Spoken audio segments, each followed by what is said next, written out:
Hello दोस्तों, तो मैं आप सबके सामने बीए तृतीय सेमेस्टर के मध्यकालीन इतिहास का सिलेबस लेके आया हूँ और इसके प्रश्न पत्र का शीर्षक है आधुनिक भारत का इतिहास, जो 1757 से 1950 ईस्वी तक है। इसमें भी कुल 8 यूनिट हैं। पहला यूनिट है यूरोपीय का आगमन, नियंत्रण के लिए प्रतिद्वंदिता, ब्रिटिश ईस्ट इंडिया कंपनी का आधिपत्य, प्लासी और बक्सर और इसका प्रभाव। यूरोपियों का आगमन कब होता है, किस क्रम में होता है और इनमें नियंत्रण के लिए प्रतिद्वंदिता कैसे होती है, किन किन के बीच होता है। ब्रिटिश ईस्ट इंडिया कंपनी का आधिपत्य, यहाँ पर ब्रिटिश ईस्ट इंडिया कंपनी का आधिपत्य कैसे होता है, प्लासी और बक्सर का युद्ध कब और कैसे होता है तथा इसके प्रभाव क्या क्या थे। दूसरा यूनिट है ईस्ट इंडिया कंपनी का क्षेत्रीय विस्तार 1770 से 1856 ईस्वी तक। ईस्ट इंडिया कंपनी का क्षेत्रीय विस्तार कैसे होता है, उन्होंने क्या क्या नीतियां अपनाई 1770 और 1856 के बीच।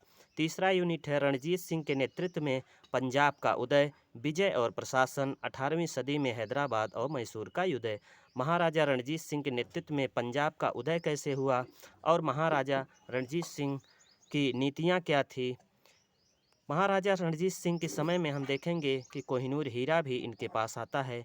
विजय और प्रशासन, इनकी विजय क्या थी, कहाँ कहाँ इनका विजय हुआ। 18वीं सदी में हैदराबाद और मैसूर का उदय भी हुआ, जिसमें हैदराबाद के हैदर अली और टीपू सुल्तान ने बहुत वीरतापूर्वक अंग्रेज़ों से लड़ाई लड़ी और हैदराबाद का विकास किया। चौथे यूनिट में हम देखेंगे औपनिवेशिक काल के दौरान भू राजस्व प्रणाली, अस्थायी बंदोबस्त, रैयतवारी और महालवाड़ी प्रणाली, भारतीय पुनर्जागरण, सुधार और पुनरुद्धार।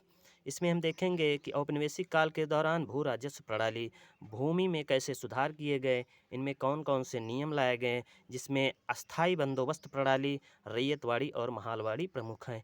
ये सब कर वसूलने के नए नए व्यवस्थाएं किए गए थे। भारतीय पुनर्जागरण, सुधार और पुनरुद्धार, ये सब जो है हम चौथे यूनिट में पढ़ेंगे। पाँचवें यूनिट में देखेंगे कि कंपनी से क्राउन को सत्ता का हस्तांतरण, लॉर्ड लिटन और लॉर्ड रिपन, लॉर्ड कर्जन और बंगाल का विभाजन। कंपनी से क्राउन को सत्ता का हस्तांतरण कैसे होता है, किस नियम के आधार पर होता है तथा इसका कारण क्या था। लॉर्ड लिटन और लॉर्ड रिपन तथा लॉर्ड कर्जन ने अपने कौन कौन से नियम लाकर यहाँ पर क्या क्या सुधार किए तथा बंगाल का विभाजन भी जो है 5वें यूनिट में देखेंगे। छठे यूनिट में है कृषि का व्यवसायीकरण और भारत पर इसका प्रभाव, रेलवे का विकास और इसका प्रभाव।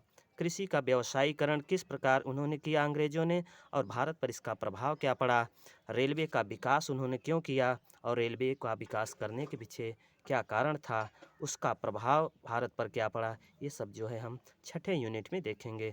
सातवें यूनिट में देखेंगे कि औपनिवेशिक भारत में शिक्षा का विकास, मार्ले मिंटो सुधार, भारत सरकार अधिनियम 1919 और 1935। औपनिवेशिक भारत में शिक्षा का विकास कैसे हुआ, मार्ले मिंटो का सुधार क्या था, भारत सरकार अधिनियम 1919 और 1935 में कौन कौन से नियम कानून लागू किए गए। आठवां यूनिट जो अंतिम यूनिट है, जिसमें भारत में साम्यवाद का उदय और विकास, आज़ादी के बाद रियासतों का विलय और सरदार वल्लभ भाई पटेल की भूमिका।